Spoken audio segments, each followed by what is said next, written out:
Hi and welcome to Program 7 in this series of programs and tutorials which focus on MultiCharts PowerLanguage. If you're not part of our email list, then please go to chartplex.com, that's chartplex.com, and I will be happy to let you know when I create new tutorials or programs.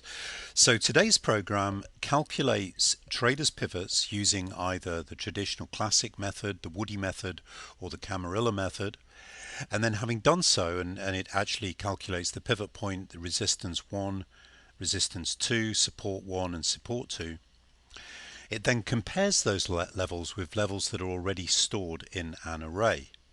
If another level is within a user-defined tolerance of an existing line, then the significance index of that existing line is increased.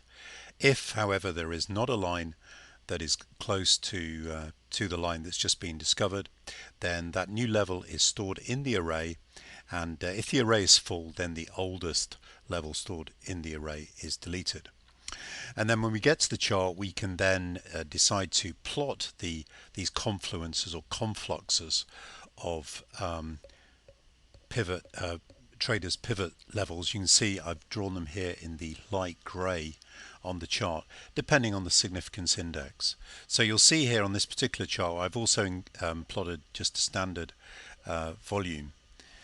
You can see the traders pivot levels drawn here, and you can also see in the light cyan the area that we're treating as our user-defined session. Now that's another important part of this program, is that we've got complete flexibility as to how we define a session. So for example, in this case, I decided to simply use a session when the volume was the greatest on the chart, with the idea that maybe that's where most of the price movement is going to occur.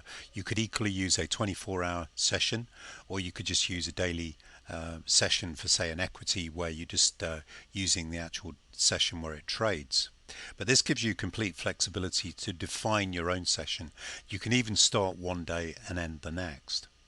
The other thing that I've done, if we just go to this IBM chart here, is I've made it so you can, in order to try and cut down the amount of processing that the computer does, is you can define the date after which we plot these traders pivot levels and also show the sessions that we're using.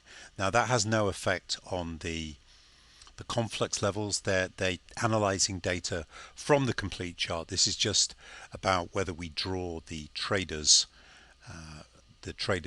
pivots for particular days or not. So let's let me just show you. This is an IBM chart, and I just want to also show you I've got this applied to a pound dollar, and this is using, you'll see if you look at the cyan lines here, this is using a 24-hour period for calculating the levels, and you can go back and see how those levels appear over time. Oh, and incidentally, the lines here, we also have the close of the session, the high of the session, and the low of the session plotted on the chart in this red, cyan and green, and those can be turned off if you want them to be. So let's just go back to the S&P E-mini, and I'll just go through briefly the inputs to the indicator. So firstly, start time and end time. These define your user-defined session. In this case, we're starting at 9, finishing at 4 o'clock in the afternoon.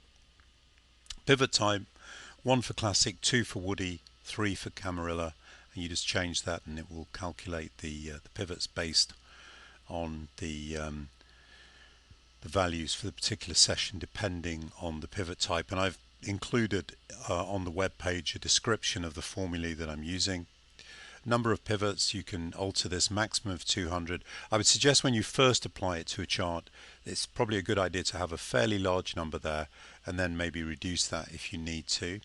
Combine value, this is the value that we use when we're combining levels. So for the E-mini, I made it 0.25. For, say, for the pound dollar, I think I had it set at 0.0005. And really what it is a value that you would consider close enough that two lines should be combined. Line sensitivity. This determines whether lines are drawn on the chart or not based on the line sensitivity. If you recall, when we find a new line, we compare it with the lines or the levels already stored in the array. If it's close enough, we combine the lines. But what we also do is increase the line, we increment the line sensitivity for that line by 1. So what we've got shown on this E-mini chart at the moment are just the lines that have a line sensitivity of 3 or greater. The date to start, and this is done in the format month, day, year. So what we're saying is the any day equal or greater than that will be, we will draw the traders pivots. We'll also indicate the bars that we're using as our user defined session, just so you can get a visual reminder of that. And then these are just the colors of the various traders pivots. Combined color, this is the color of the conflux lines, in other words those lines that have occurred at the same place or approximately the same place several times previously. Show high-low close, this determines whether we show those plots of the high-low close of the previous period. Decimal place, we as well as drawing the traders pivots, we also draw an amount on those traders pivots. This determines the number of decimal places.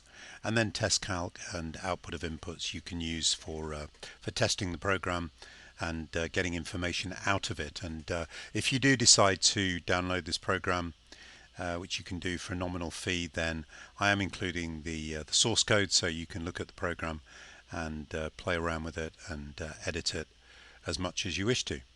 Anyway, I hope that might be useful, and please, again, if you're not on the Chartplex email list, then please go to chartplex.com and sign up, and I'll let you know when I create new tutorials or programs. Thank you.